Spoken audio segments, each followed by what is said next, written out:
नमस्कार साथियों, एक एक क्लासेस के YouTube चैनल पर मैं पवन सारस्वत आपका एक बार फिर से हार्दिक अभिनंदन करता हूं, स्वागत करता हूं।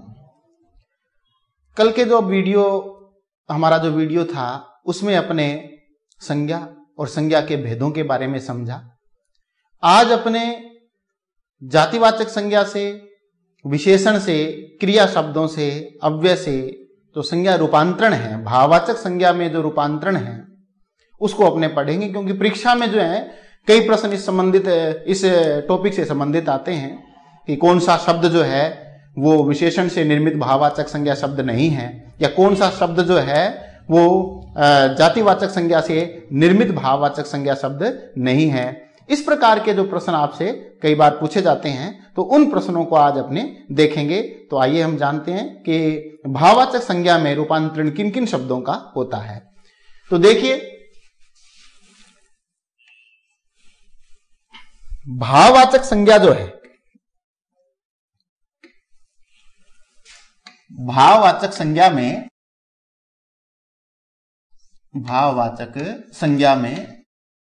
रूपांतरण,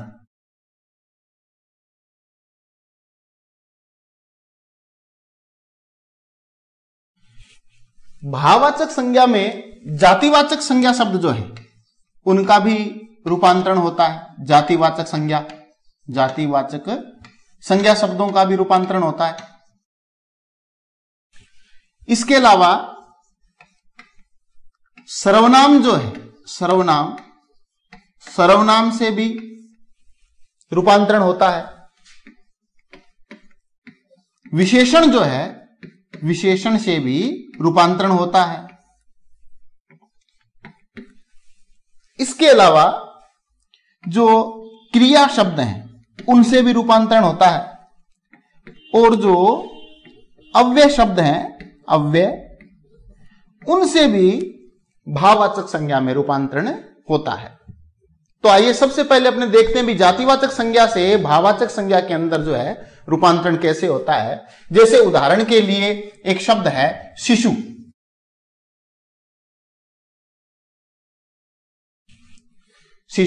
शिशु शब्द जो है ये एक जातिवाचक संज्ञा शब्द है। अब शिशु से शिशुता शब्द जो है ये एक भाववाचक संज्ञा शब्द, ये कंसेप्ट है, और कंसेप्ट जो है हमेशा, विचार जो है हमेशा भाववाचक संज्ञा शब्द के अंतर्गत आते हैं। तो शिशुता, शिशु से क्या बना? शिशुता। इसी प्रकार से वृद्ध शब्द जो है वो एक प्रकार से जातिवाचक संज्ञा शब्द है, किंतु वृद्धपन ये जो है ये भाववाचक संज्ञा में रूपांतरण हो गया इसका। इसी प्रकार आप लिखते हो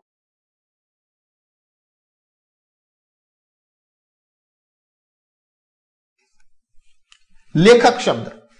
लेखक शब्द जो है वो भी एक जातिवाचक संज्ञा शब्द है, किंतु लेखकपन या लेखनपन या लेखन शब्द जो है वो क्या है? भाववाचक संज्ञा शब्द है। लेखक जो जातिवाचक है, किंतु लेखकपन या लेखन जो है वो एक प्रकार से भाववाचक संज्ञा शब्द है।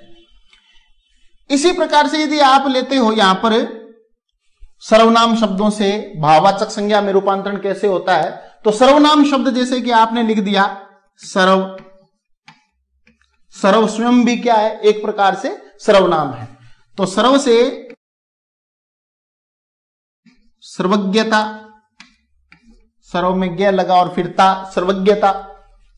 इसी प्रकार से निज शब्द जो है, निज शब्द जो है वो सर्वनाम है, किंतु निजपन जो है वो भाववाचक संज्ञा शब्द है। निजपन जो वो क्या है? भाववाचक संज्ञा शब्द है। इसी प्रकार से आप लेते हो अपना भी एक प्रकार से सर्वनाम है। अपना भी क्या है? एक प्रकार से सर्वनाम है। अपना से अपनापन, अपना से यदि हम त्व प्रत्यय जोड़ें तो अपनत्व बनेगा। ये भी क्या है? भाववाचक संज्ञा शब्द है, अपनत्व। इसी प्रकार से मम जो है, मम एक है सर्वनाम शब्द है। मम में यदि आप जोड़ोगे ता प्रत्यय तो ये बनेगा ममता। ये भी एक भाववाचक संज्ञा शब्द है। और यदि इसमें त्व जोड़ें तो क्या बनेगा? ममत्व। ममत्व भी एक भाववाचक संज्ञा शब्द है। तो ये मम से बना, अपना से बना, निज से बना, सर्व से बना। इसी प्रकार यदि हम यहां पर लें मेरा, मेरा एक सर्वनाम शब्द है। मेरा से मेरापन, मेरापन, ये जो है सर्वनाम से भाववाचक संज्ञा शब्दों में रूपांतरण इस प्रकार से होता है। प्रत्यय लगाने से होता है। ता प्रत्यय भी लग सकता है, यह प्रत्यय भी लग सकता है। ज्यादातर भाववाचक संज्ञा शब्दों का जो निर्माण है वो विशेषण शब्दों में, जातिवाचक संज्ञा शब्दों में ता, त्व, पन इत्यादि जो प्रत्यय हैं वो लग करके होता है। तो ये हमने दो बिंदु देखे, एक तो जातिवाचक संज्ञा से भाववाचक संज्ञा शब्दों में रूपांतरण कैसे होता है, और दूसरा जो हमारा बिंदु था वो था सर्वनाम से भाववाचक संज्ञा शब्दों में रूपांतरण कैसे होता है। अब हम नेक्स्ट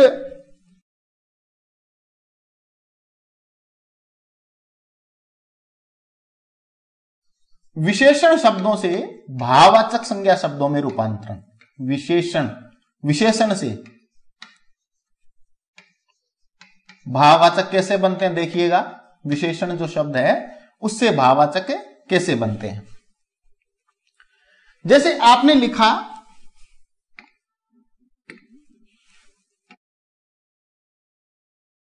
अच्छा शब्द,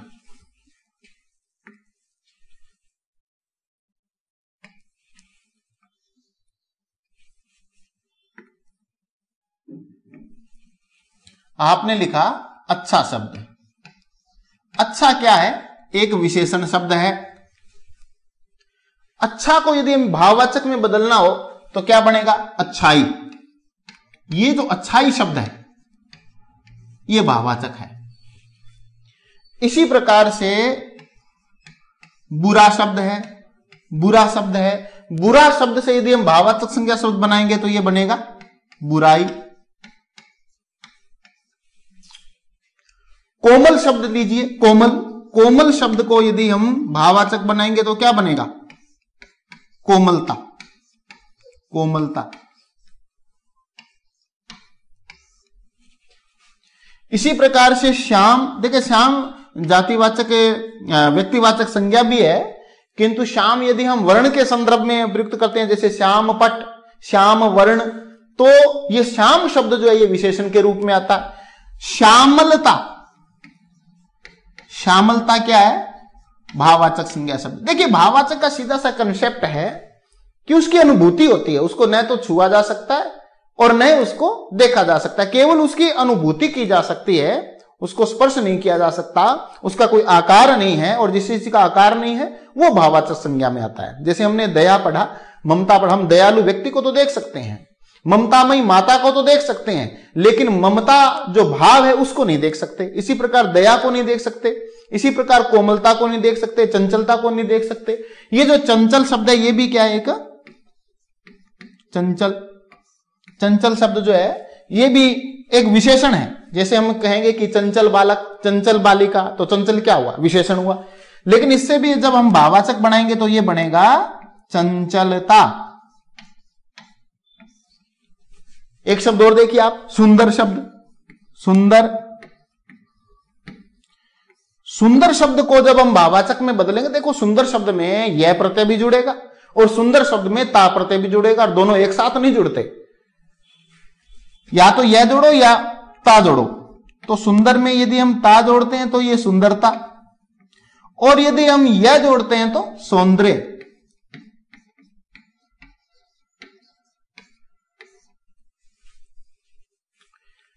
इसी प्रकार यदि आप लेना चाहते हो, जैसे कि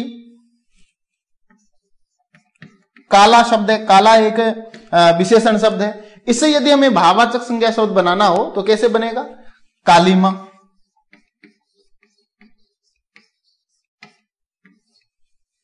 कालीमा शब्द ये भाववाचक संज्ञा शब्द है। ज्यादातर भाववाचक संज्ञा शब्दों में आप देखोगे आई प्रत्यय है, ता प्रत्यय है, ये आई यहां पर ता प्रत्यय है, यह प्रत्यय है, त्व प्रत्यय भी लग करके भाववाचक संज्ञा शब्द बनते हैं। सर्वनामों में हमने देखा कि निजत्व शब्द बना, ममत्व शब्द बना, ये सारे के सारे जो है प्रत्यय भाववाचक संज्ञा शब्दों का निर्माण करने में प्रयुक्त होते हैं। अब हमने विशेषण से भाववाचक संज्ञा शब्दों के उदाहरण देखे। अब हम देखेंगे क्रिया शब्दों से भाववाचक संज्ञा शब्दों का निर्माण। क्रिया शब्दों, क्रिया शब्द देखिएगा, एक तो ये निश्चित है जितनी भी हिंदी की क्रियाएं हैं वो सारी की सारी नाकारांत होती है। खेलना, पढ़ना, हंसना, नाचना, गाना, और इनका हूबहू ज्यों का त्यों यदि वाक्य में प्रयोग किया जाए तो फिर वो क्रिया नहीं होगी, फिर उसका जो प्रयोग है भाववाचक संज्ञा की भांति होता है। मैं एक एग्जाम्पल से आपको समझाऊंगा। जैसे मैंने कहा कि राम, हम खेलना क्रिया का प्रयोग कर रहे हैं, देखो खेलना क्रिया है, उसका प्रयोग करेंगे वाक्य में। जब हम वाक्य में प्रयोग करेंगे तो ये हो जाएगा कि राम खेल रहा है या राम खेलता था, खेल रहा है। अब इस वाक्य में खेलना क्रिया जो है वो अपने हूबहू रूप में प्रयुक्त नहीं हुई, बिल्कुल इसके जैसे रूप में यदि वो प्रयुक्त होगी तो फिर वो क्रिया नहीं होगी, फिर वो भाववाचक संज्ञा के अंतर्गत उसको अपने रखेंगे। जैसे कि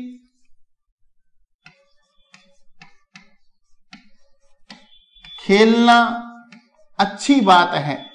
अब यहां पर जो ये खेलना शब्द प्रयुक्त हुआ है, ये जो खेलना शब्द प्रयुक्त हुआ है ये क्रिया नहीं है, ये अब यहां पर भाववाचक संज्ञा की तरह, एक विचार की तरह, एक कंसेप्ट की तरह ये प्रयुक्त हुआ है, तो इसको अपने क्या कहेंगे, ये अब यहां पर भाववाचक संज्ञा है, भाववाचक संज्ञा।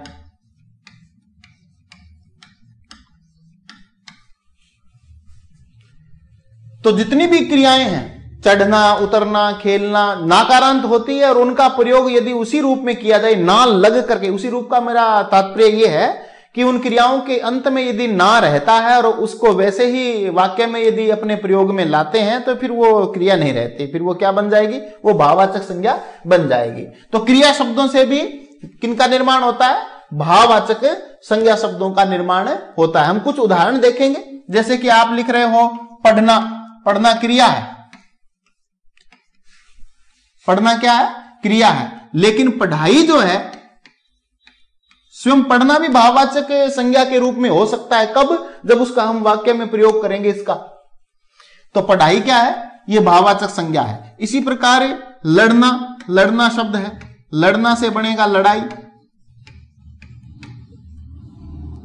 लड़ाई।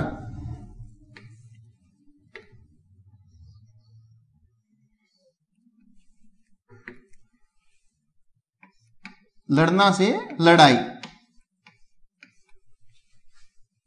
इसी प्रकार झगड़ना एक क्रिया है, झगड़ना, किंतु यदि हम लिखते हैं झगड़ा, झगड़ा एक कंसेप्ट है, एक विचार है, ये भाववाचक संज्ञा के अंतर्गत आ जाएगा।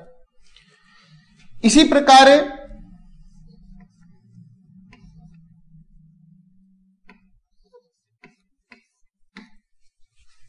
मरना, मरना क्या है, एक क्रिया है, किंतु इसका प्रयोग जब हम करेंगे कि मारना, किसी जीव को मारना अच्छी बात नहीं, अब मारना यहां पर जो है एक भाववाचक संज्ञा के रूप में प्रयुक्त हो रहा है। इसी प्रकार चढ़ना शब्द है, चढ़ना,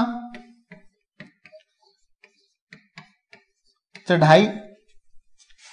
खेलना शब्द है, खेलना, खेलना से खेल,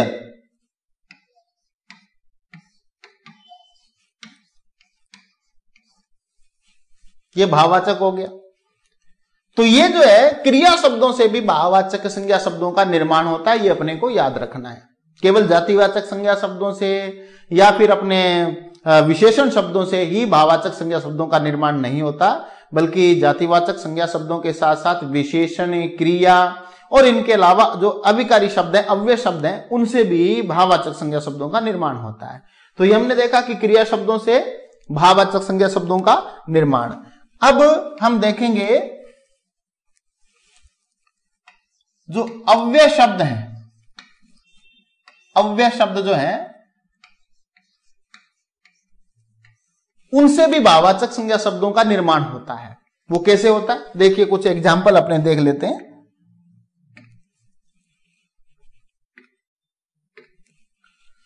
जैसे आप लिखोगे यहां पर निकट, निकट जो है वो क्रिया विशेषण अव्यय है, लेकिन निकटता, निकटता अब ये भाववाचक संज्ञा है। इसी प्रकार दूर, ये भी एक अव्यय है, किंतु दूरी ये भाववाचक संज्ञा हो गया। इसी प्रकार समीप शब्द देखें आप, समीप,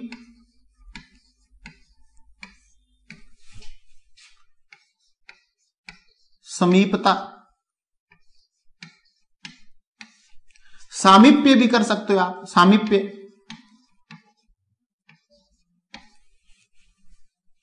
तो ये जो है अव्यय शब्दों से यानी अविकारी शब्दों से भी भाववाचक संज्ञा शब्दों का निर्माण होता है।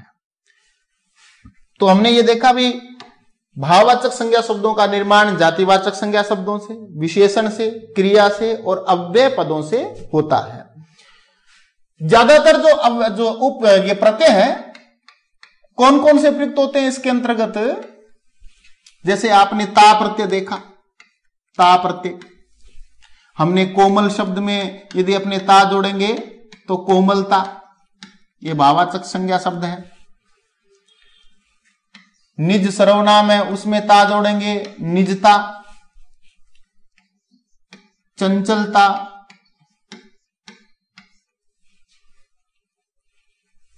इसी प्रकार से यदि हम देखें ता से गुरु शब्द है, गुरु, गुरुता, लघुता, ये सारे के सारे भाववाचक संज्ञा शब्द हैं। जो मैं इधर लिख रहा हूं इस साइड में, ये सारे के सारे ता प्रत्यय लगने से निर्मित भाववाचक संज्ञा शब्द हैं।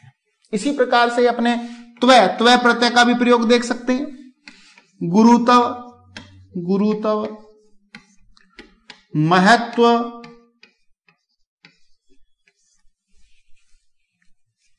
निजत्व, ये जो है ये भाववाचक संज्ञा शब्द है। इसी प्रकार ई प्रत्यय भी कई बार जो है भाववाचक संज्ञा शब्दों का निर्माण करता है। जैसे कि गरम शब्द है, गरम, गरम एक विशेषण है, किंतु गर्मी, गर्मी, ये जो है अब ये भाववाचक संज्ञा शब्द हो गया। तो ये ता प्रत्यय से, त्वय प्रत्यय से, ई प्रत्यय से, इसी प्रकार यह प्रत्यय को भी अपने देख सकते हैं। यह प्रत्यय, यह कौन सा, जैसे कि अभी हमने पढ़ा सौंदर्य, कौमार्य,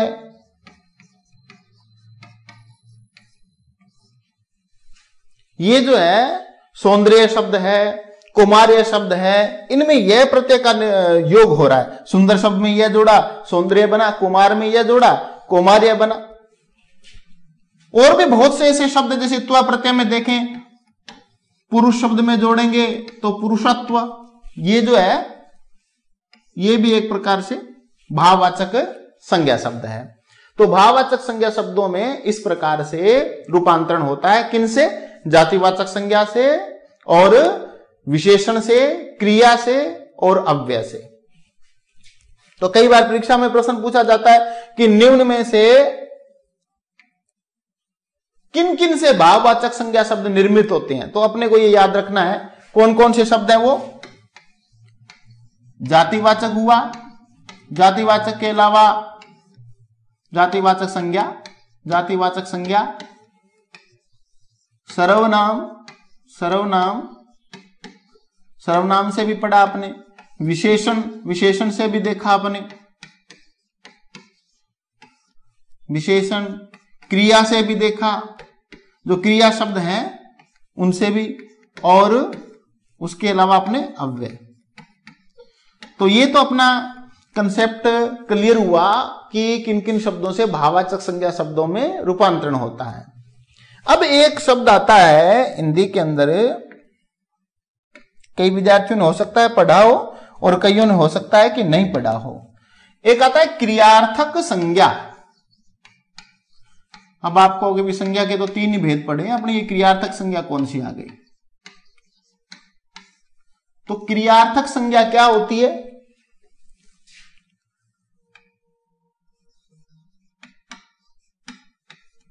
क्रिया का प्रयोग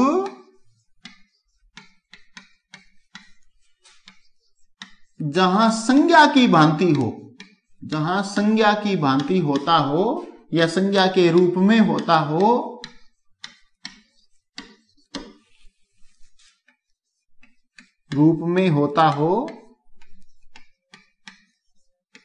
वहां क्रियार्थक संज्ञा होती है।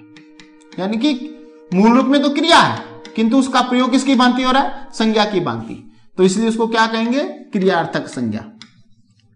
जैसे अभी थोड़ी देर पहले मैंने आपको बताया था, टहलना एक क्रिया है, किंतु क्रिया वो तभी होगी जब वाक्य में क्रिया की परिभाषा क्या है कि जिससे किसी काम का करना या होना पाया जाए। यदि वाक्य में वो क्रिया शब्द किसी कार्य के होने के बारे में हमें बोध करा रहा है तो वो क्रिया है। यदि नहीं करा रहा, केवल एक भाव या विचार की भांति है, तो उसको अपनी क्रियार्थक संज्ञा कहेंगे। जैसे मैं कुछ एग्जाम्पल इसके बारे में ले रहा हूं। जैसे आपने लिखा टहलना स्वास्थ्य के लिए अच्छा है।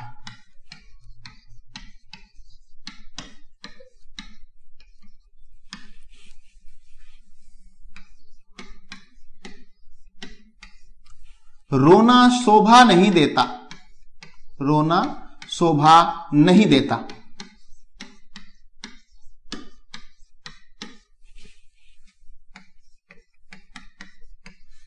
हंसना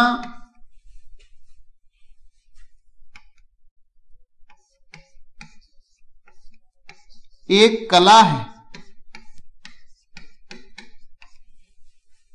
ये जो तीनों मैंने वाक्य लिखे हैं, इन तीनों वाक्यों को यदि आप देखोगे तो आपको पता चल जाएगा कि यहां पर वैसे तो टहलना मूल रूप में क्या है? क्रिया शब्द है। रोना मूल रूप में क्या है? क्रिया शब्द है। हंसना मूल रूप में क्या है? क्रिया शब्द है। किंतु इन तीनों का वाक्य में प्रयोग इस भांति से हुआ है कि ये तीनों के तीनों शब्द जो हैं वो संज्ञा के रूप में प्रयुक्त हो रहे हैं। जैसे यहां पर देखिए, टहलना स्वास्थ्य के लिए अच्छा है। इस वाक्य में टहलना शब्द से टहलने की क्रिया का बोध नहीं हो रहा है। यहां पर केवल उसके बारे में बात की जा रही है कि टहलना जो है वो स्वास्थ्य के लिए अच्छा है। केवल कथन है टहलना क्रिया के बारे में।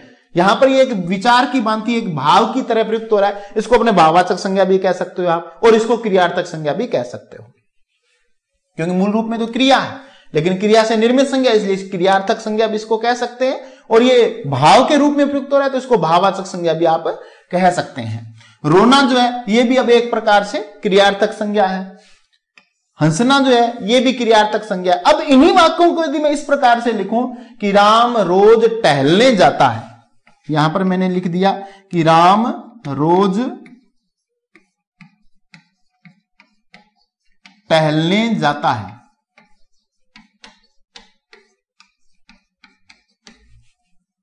राम रोज टहलने जाता है। अब इस वाक्य में जो टहलना क्रिया है वो वास्तव में क्रिया के रूप में प्रयुक्त हो रही है, क्योंकि यहां इस वाक्य में हमें राम कर्ता के द्वारा यह बोध हो रहा है कि वो टहलना क्रिया कर रहा है या करेगा या करने वाला है। जब इसका बोध होता हो क्रिया से तो फिर उसको अपने संज्ञा नहीं कहेंगे, उसको क्रिया में रखेंगे। इसी प्रकार महेश रोता है, सीमा रोती है, बच्चे रोते हैं, वे सारे हंस रहे हैं। इस प्रकार के जब वाक्य आएंगे तो फिर उनको अपनी क्रिया मानेंगे, अन्यथा इस प्रकार से आएंगे तो फिर उनको क्रियार्थक संज्ञा कहेंगे, उनको अपनी क्रिया में शामिल नहीं करेंगे। तो ये तो था हमारा क्रिया का टॉपिक, ये संज्ञा का टॉपिक। संज्ञा के बारे में हमने पढ़ा, संज्ञा की परिभाषा, संज्ञा के भेद और भाववाचक संज्ञा में दूसरे शब्दों से रूपांतरण। अब हम पिछली परीक्षा में कुछ प्रश्न आए हुए हैं, उन प्रश्नों को थोड़ा देख लेते हैं, हल कर लेते हैं।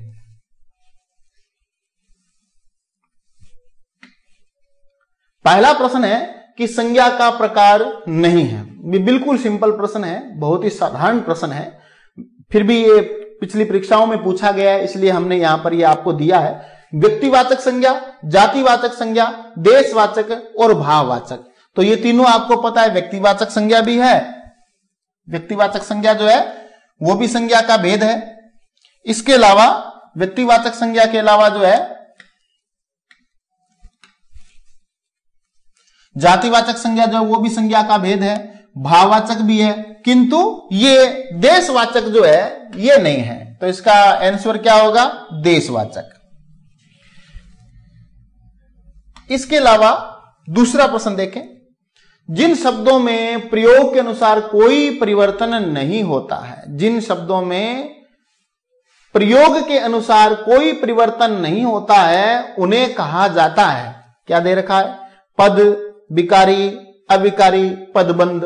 तो प्रयोग के अनुसार जिनमें कोई परिवर्तन नहीं होता, कोई विकार नहीं होता, उनको क्या कहेंगे? अपने अविकारी कहेंगे, उनको अपने अविकारी कहेंगे। तो इसका उत्तर क्या हो जाएगा? अविकारी। ये अविकारी शब्द, इनमें कोई परिवर्तन नहीं होता। तीसरा प्रश्न जो है वो देखें, अविकारी शब्द होता है। अब अविकारी शब्द होता है, हालांकि मैंने अविकारी का टॉपिक आपको करवाया नहीं है अभी तक, लेकिन फिर भी क्योंकि हमने संज्ञा पढ़ी है और संज्ञा जो है उसके स्थान पर प्रयुक्त होने वाले शब्द सर्वनाम है, ये जानते हैं, और इन दोनों की जो विशेषता बताते हैं उनको विशेषण कहते हैं, ये भी अपने जानते हैं।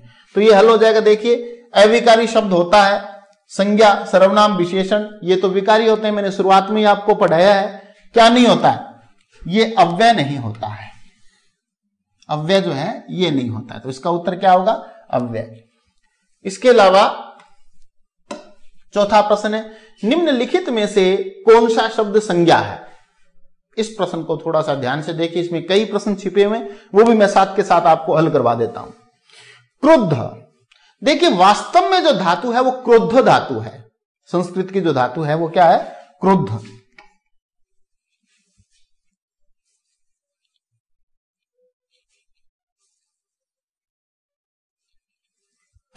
वास्तव में जो ये धातु है ये क्रुद्ध है। क्रोधी जो है, क्रोधी विशेषण है, क्रोधी व्यक्ति, क्रोधी महिला, क्रोधी बालक, ये विशेषण है। क्रोधित शब्द अपने आप में अशुद्ध शब्द है, क्रोधित शब्द शुद्ध होता ही नहीं है। क्रुद्ध व्यक्ति ये सही है। वास्तव में तो क्या है? ये क्रुद्ध व्यक्ति, ये शब्द शुद्धिकरण की दृष्टि से ये सही है। ये जो क्रोधी व्यक्ति है, क्रोधित व्यक्ति है, ये नहीं। क्रुद्ध धातु के साथ में इत प्रत्यय का प्रयोग नहीं होता है।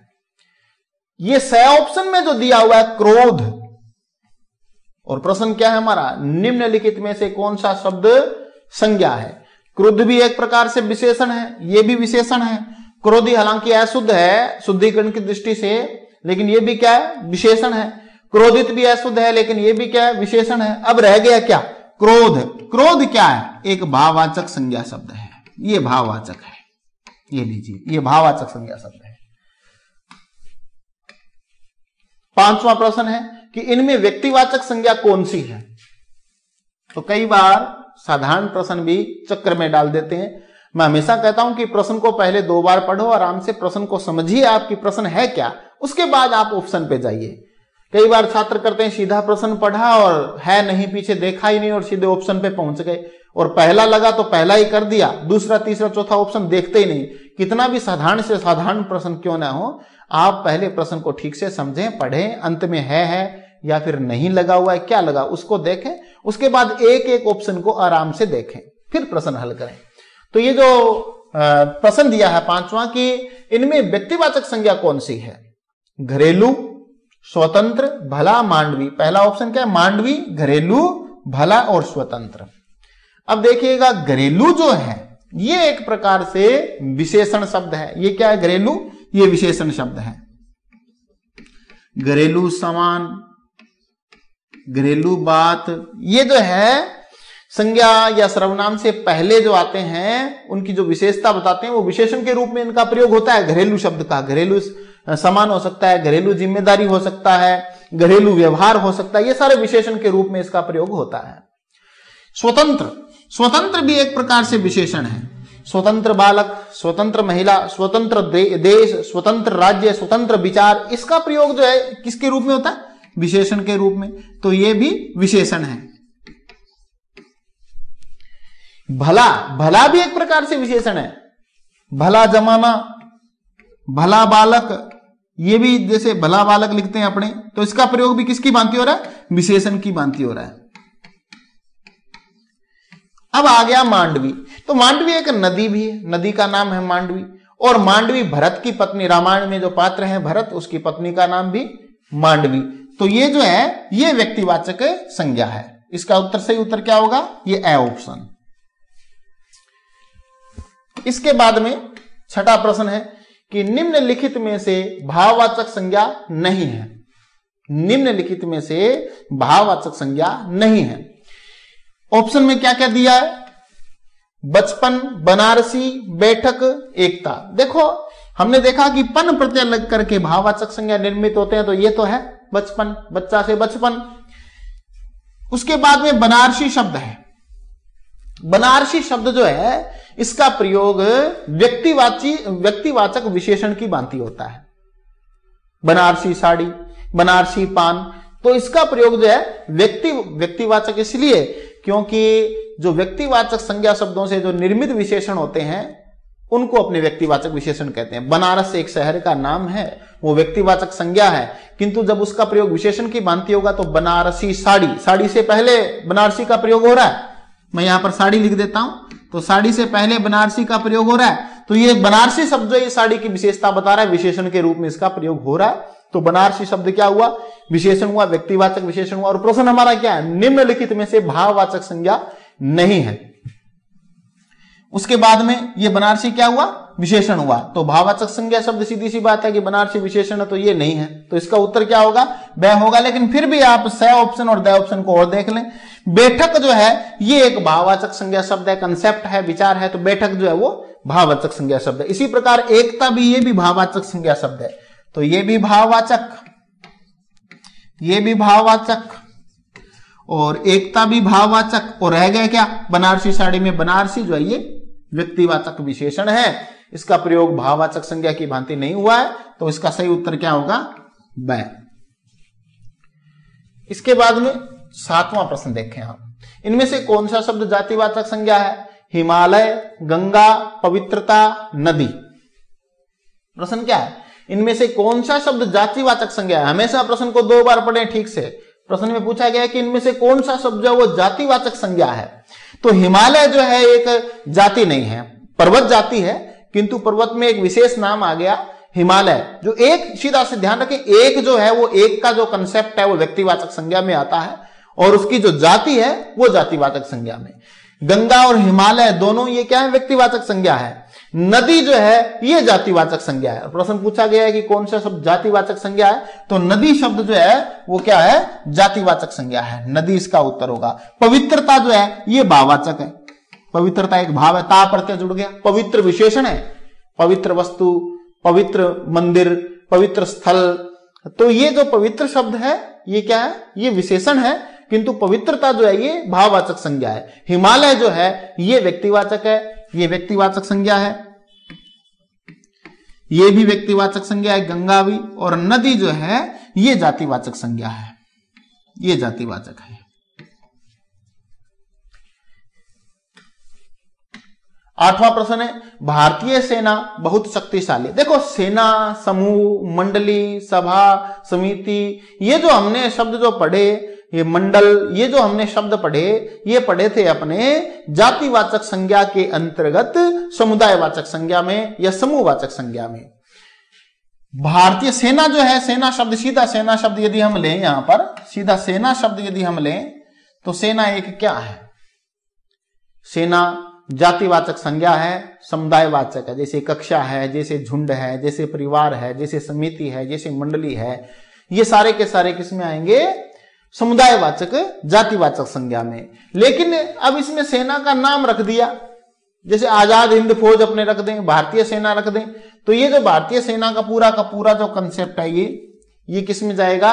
ये सारा का सारा अपने भारतीय सेना लिख दिया, तो ये व्यक्तिवाचक है। और ये पूछ रहा है कि भारतीय सेना बहुत शक्तिशाली, वाक्य में सेना संज्ञा है।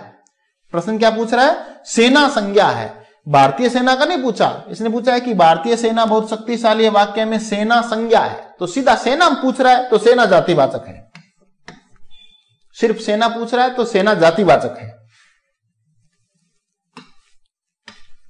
इसी प्रकार बुढ़ापा एक प्रकार का अभिशाप है। वाक्य में बुढ़ापा, देखिए आपा प्रत्यय यदि लगता है तो वो भी भाववाचक संज्ञा शब्द ही निर्मित करता है। शापा है, मोटापा है, बुढ़ापा है, ये जो है सारा का सारा किसमें आएगा? भाववाचक संज्ञा शब्द में ये शब्द आते हैं। तो बुढ़ापा एक प्रकार का अभिशाप है। वाक्य में बुढ़ापा कौन सी संज्ञा है? बुढ़ापा के बारे में पूछ रहा है, बुढ़ापा किस में जाएगा? भाववाचक संज्ञा में। बुढ़ापा एक भाव है, तो इसका उत्तर भी ये ब होगा। सोना चांदी में संज्ञा का भेद बताएं। धातु का नाम है भाई, और धातु का नाम अपने पढ़ा था किस में आता है? जातिवाचक संज्ञा में। जातिवाचक में भी पदार्थवाचक या द्रव्यवाचक में। तो ये दे रखा है ऑप्शन में समूहवाचक, जातिवाचक, द्रव्यवाचक, कोई नहीं, तो अपने क्या करेंगे? द्रव्यवाचक। कुंज शब्द में संज्ञा है। कुंज एक स्थान का नाम है, लेकिन कोई भी हो सकता है। कुंज किसको कहते हैं? वृक्ष, फूल, पत्ती, लता इत्यादि से जो घिरा हुआ स्थल है उसको कुंज कहते हैं। और वाटिका में कुंज कई हो सकते हैं, ऐसा तो नहीं कि एक कुंज विशेष है उसको अपने कुंज कहेंगे। तो स्थान का नाम कुंज है। तो कुंज जो है वो कौन सी संज्ञा है? समूहवाचक है कि जातिवाचक है कि भाववाचक है? तो कुंज जो है किसको कहेंगे? केवल एक पेड़ खड़ा उसको कुंज नहीं, कई पेड़ों के झुरमुटों का समूह है उसको अपने कुंज कहेंगे। तो ये किसमें जाएगा? समूहवाचक या समुदायवाचक में। निम्नलिखित में से कौन व्यक्तिवाचक संज्ञा है? शिक्षक, विद्यार्थी। शिक्षक कोई भी हो सकता है, मैं भी एक शिक्षक हूं, आप भी एक शिक्षक हैं और हो सकते हैं। विद्यार्थी जो है वो भी कई हो सकते हैं, किसी विशिष्ट विद्यार्थी का बोध नहीं होता। मंत्री कोई भी हो सकता है, लेकिन महेंद्र जो है एक विशिष्ट नाम है, तो इसको अपने व्यक्तिवाचक संज्ञा में रखेंगे। तो और प्रश्न भी ये पूछा गया कि कौन सी व्यक्तिवाचक संज्ञा है, तो इसका उत्तर महेंद्र। अगला प्रश्न है मिठास। देखो मिठास शब्द जो है, मीठा एक प्रकार से विशेषण है, उससे निर्मित ये, विशेषण से निर्मित ये भाववाचक संज्ञा शब्द है। तो मिठास शब्द क्या हुआ? भाववाचक।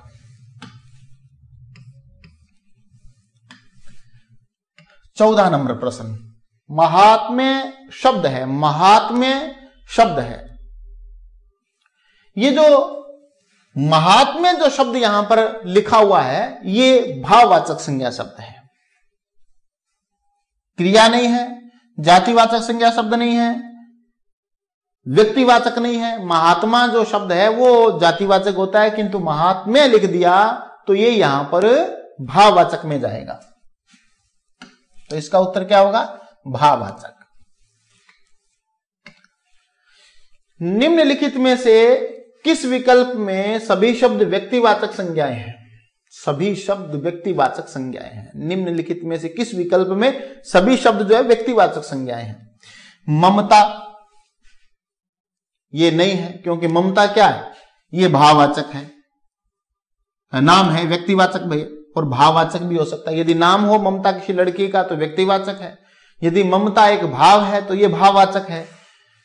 किस विकल्प में सभी शब्द व्यक्तिवाचक संज्ञा है? यदि इसको अपने ममता को मान भी लें, नाम मान लें किसी लड़की का, तो व्यक्तिवाचक मान सकते हैं। लेकिन बेल जो है ये जातिवाचक है। राधेश्याम व्यक्तिवाचक है, लेकिन बेल क्या है? ये व्यक्तिवाचक नहीं है। ये गलत हो गया, तो ये ऑप्शन नहीं हो सकता। दूसरे में राधेश्याम, पन्नालाल और हिमालय, ये तीनों के तीनों जो विकल्प हैं, राधेश्याम, पन्नालाल और राधेश्याम क्रमशः दो व्यक्तियों के नाम हैं, और हिमालय जो है वो एक पर्वत विशेष का नाम है। तो ये जो ऑप्शन है ये सही है। फिर भी आगे वाले ऑप्शन अपनी ओर देख लेते हैं। आम जो है ये जातिवाचक संज्ञा है। साधना यदि लड़की का नाम है तो व्यक्तिवाचक है, किंतु मैंने साधना की, ये साधना भाववाचक संज्ञा है। ऊंचाई जो है ये भी भाववाचक संज्ञा है। ऊंचाई आई प्रत्यय जुड़ करके, लड़ाई है, ऊंचाई है, ये जो शब्द आते हैं ये भाववाचक संज्ञा के अंतर्गत आते हैं। तो आम भी व्यक्तिवाचक नहीं। साधना को यदि हम लड़की का नाम मान लें तो अपने व्यक्तिवाचक मान सकते हैं, किंतु ऊंचाई जो है ये नहीं है।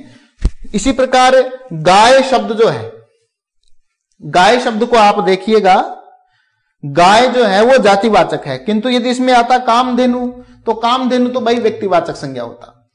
मूर्खता, चालाकी, मूर्खता जो है एक भाववाचक मूर्ख विशेषण है, और उसमें ता प्रत्यय जुड़ करके मूर्खता शब्द बनता है तो ये भाववाचक संज्ञा है। चालाकी भी, चालाक जो है वो एक प्रकार से विशेषण है, ई प्रत्यय जुड़ा तो ये जो है चालाकी शब्द एक भाववाचक संज्ञा शब्द हो गया। अब इसमें से सही ऑप्शन कौन सा है?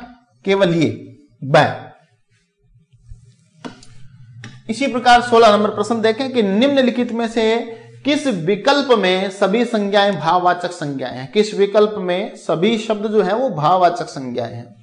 तो देखिएगा पहला जो विकल्प है वो है धैर्य। बिल्कुल धीर शब्द से धैर्य बना। धीर जो है विशेषण शब्द है, धीर व्यक्ति, तो धीर से धैर्य बना, ये भाववाचक, यह प्रत्यय जुड़ करके क्या बनता है? भाववाचक संज्ञा। ये भाववाचक संज्ञा के अंतर्गत रख सकते हैं, ये भाववाचक संज्ञा है। चतुराई भी भाववाचक संज्ञा है। प्रेम जो है वो भी भाववाचक संज्ञा है। और प्रश्न क्या पूछा गया कि किस विकल्प में सभी संज्ञाएं भाववाचक संज्ञाएं हैं? तो पहला ऑप्शन सही है। दूसरा है कि अकेलापन, अकेलापन बिल्कुल ये पन लग करके जो जुड़ते हैं वो भी भाववाचक संज्ञा में है, किंतु वृक्ष जातिवाचक है, दृढ़ता भाववाचक है। वृक्ष क्या है? ये जातिवाचक है इसमें, तो ये ऑप्शन गलत हो गया। खुलापन, बिल्कुल खुलापन और फूहड़ता ये दोनों ही भाववाचक संज्ञा शब्द हैं, किंतु सूर्य नहीं। सूर्य क्या है? ये व्यक्तिवाचक है। इसी प्रकार उदासी, शेर, चालाकी, इन तीनों शब्दों में उदासी जो है भाववाचक है, किंतु शेर जो है ये जातिवाचक है, चालाकी भी भाववाचक है। तो सही ऑप्शन देखो, इसमें तीनों में एक एक गलत है, लेकिन सही ऑप्शन पहला है। इसमें तीनों के तीनों क्या है? भाववाचक संज्ञा शब्द है। 17 नंबर प्रश्न है, इन शब्दों में भाववाचक संज्ञा शब्द कौन से? मित्रता, मित्र जो है वो जातिवाचक संज्ञा है, लेकिन मित्रता भाववाचक संज्ञा शब्द है। तो पहले ही ऑप्शन मिल गया अपने को तो कि भाववाचक संज्ञा शब्द कौन से हैं, तो मित्रता है। लेकिन फिर भी तीनों ऑप्शन देख लेने चाहिए, क्या पता चौथे में ये लिखा हुआ आ जाए कि उक्त सभी, ये भी हो सकता है कि अगले दोनों भी भाववाचक संज्ञा हो। तो पढ़ें, पंडित शब्द जो है पांडित्य भाववाचक है, किंतु पंडित जो है वो जातिवाचक है। इच्छा जो है ये एक भाववाचक संज्ञा शब्द है, इच्छा, इच्छा भी भाववाचक संज्ञा शब्द है।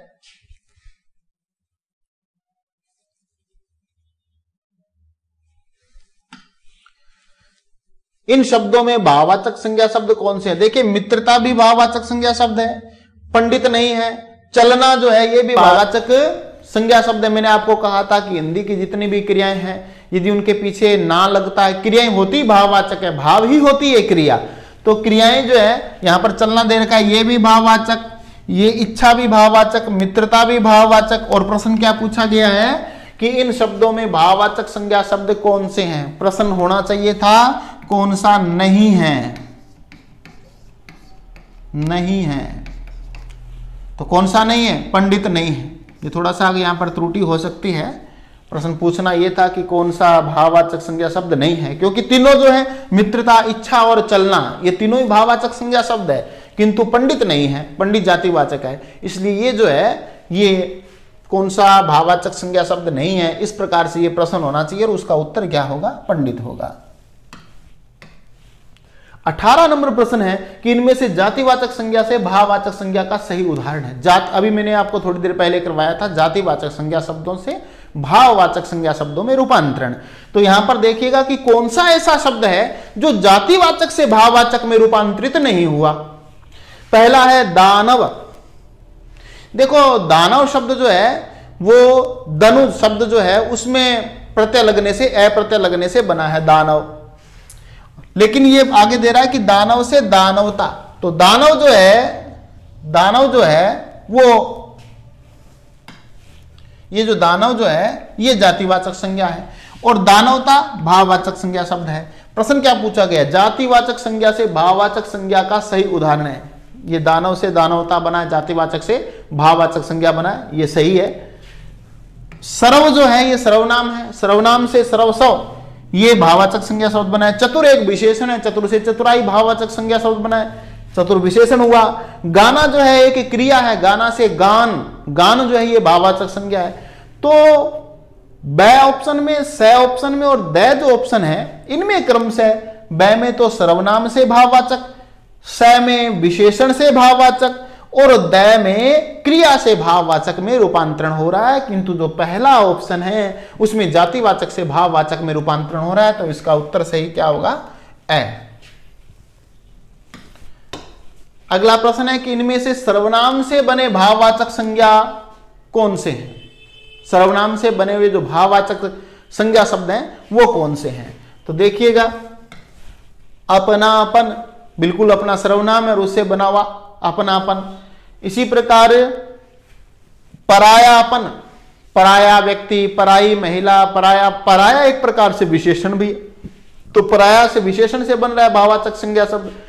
इसी प्रकार नैतिकता, नैतिकता जो है उसमें भी नहीं है क्योंकि वो नीति शब्द से बना हुआ है, संज्ञा शब्द से बना हुआ है, जातिवाचक संज्ञा शब्द से बना हुआ है, भाववाचक संज्ञा शब्द। नीति स्वयं भी भाववाचक है।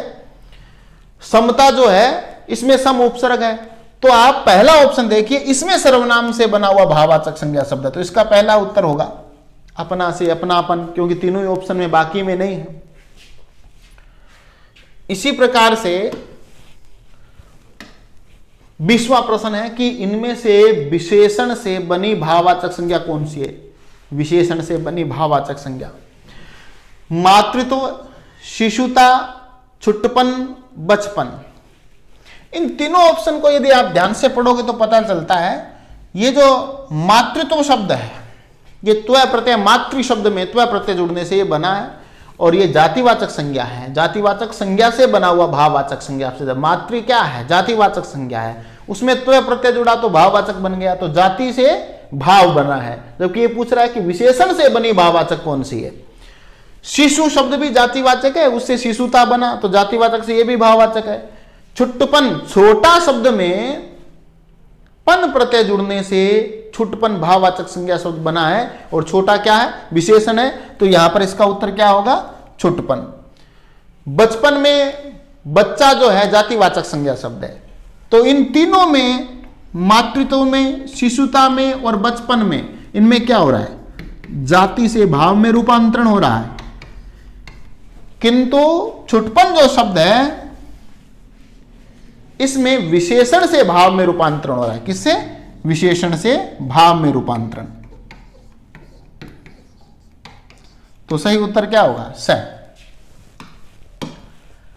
इनमें से कौन सा शब्द क्रिया से बनी भाववाचक संज्ञा नहीं है? धुलाई, धोना से धुलाई बना है भाई। धुनाई धुनना क्रिया है, उससे धुनाई शब्द बना है। पिटाई पीटना क्रिया, उससे पिटाई बना है। सफाई जो है वो साफ शब्द से बना है, और साफ जो है वो विशेषण शब्द है, क्रिया नहीं है। तो ये जो विशेषण से भाववाचक बन रहा है, तो इसका उत्तर द होगा। केवल एक वचन का प्रयोग किस समुदायवाचक संज्ञा में किया जाएगा?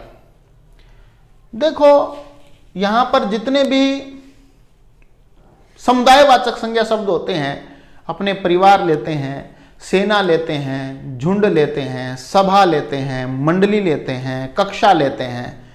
ध्यान रखिएगा, ये सभी शब्द एक वचन ही होते हैं। कोई कहेगा सेना एक वचन कैसे हो सकती है? सेना में तो बहुत से सैनिक होते हैं। क्या देश एक वचन नहीं है? देश में बहुत से लोग रहते हैं, फिर देश भी बहुवचन हो जाना चाहिए। तो सेना जैसे, देश जैसे एक वचन होता है, वैसे झुंड भी एक वचन है। बादल जो है ये बादल एक ही है, कोई समुदाय में नहीं आता। अध्यापक भी एक ही है, समुदाय में नहीं आता। शिक्षक एक होता है किंतु शिक्षकों किया हुआ है, तो इसका प्रयोग बहुवचन की भांति हो रहा है। तो इसका सही उत्तर क्या होगा? समुदायवाचक में सही उत्तर, समुदायवाचक संज्ञा में एक वचन के रूप में प्रयोग किसका किया जा रहा है? तो इसका सही उत्तर होगा झुंड। अगला प्रश्न है कि इनमें से विशेषण से बना संज्ञा शब्द कौन सा है?